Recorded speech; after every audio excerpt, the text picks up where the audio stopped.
Tony, here we go. With the governor, a lot of people, and something. I guess some of you are coming along. I assume. Is that right? No. You going? There's a crew out at Andrews waiting on it. Okay. So we're signing the 8.3 billion.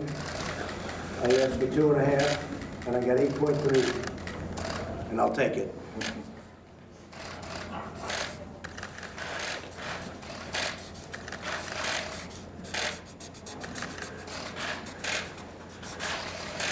Okay.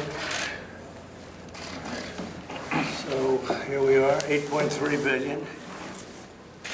We're doing very well, but it's an unforeseen problem. What a problem. Came out of nowhere, but we're taking care of it. We have big news on the ship. A lot of things are happening on the ship. People are being tested right now.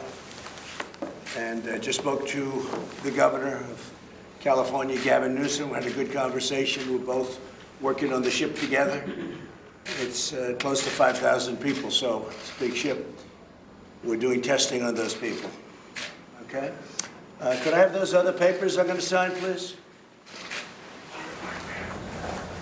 These are additional papers relative to various things.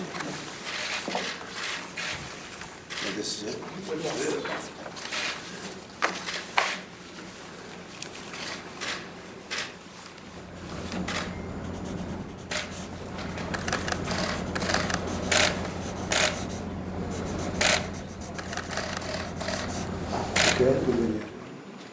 These are papers of purchasing designations for the bill. There's 2 of them. do you have anything to say to me, Chris?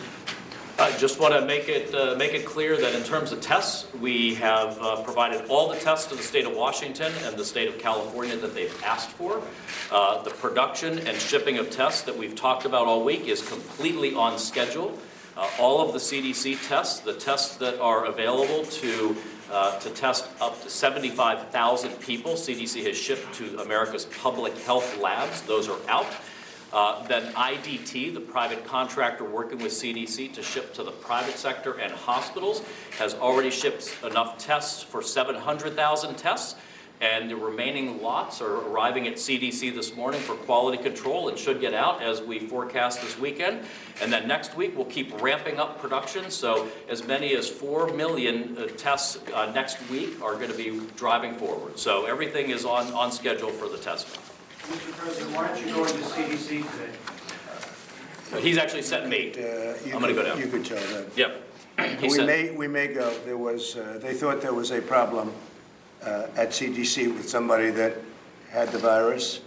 It turned out negative, so we're seeing if we can do it. But yesterday afternoon, we were informed that there may have been a person with the virus, and they now find out that that was a negative test. They've tested the person very fully, and it was a negative test. So I may be going. We're going to see if they can turn it around with Secret Service.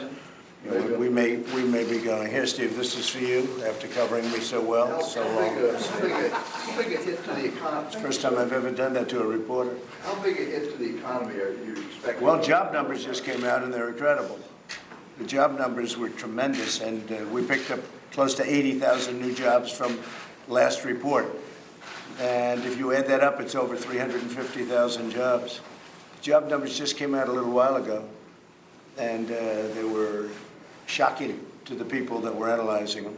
Do you expect more gyrations in the No, stock market? I think, you know, a lot of people are staying here, and they're going to be doing their business here. They're going to be traveling here, and they'll be going to resorts here, and, you know, we have a great place. It's where, so foreign people come, but we're going to have Americans staying home instead of going and spending their money in other countries, and maybe that's one of the reasons the job numbers are so good. We've had a lot of travel inside the USA.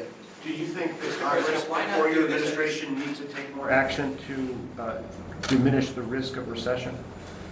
Well, all we can do is do what we do. I mean, we're getting a lot of business from people staying, you know, in other words here, which I've always liked anyway. You've known that for a long time.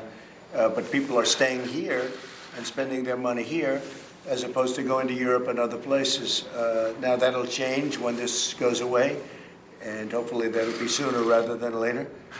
But people were, I would say virtually everybody, you saw the job numbers, I guess, people were shocked because you add another 80 or whatever it is, a lot of numbers from last month where they upgraded. So the job numbers were at a level that nobody thought possible. They were really incredible. No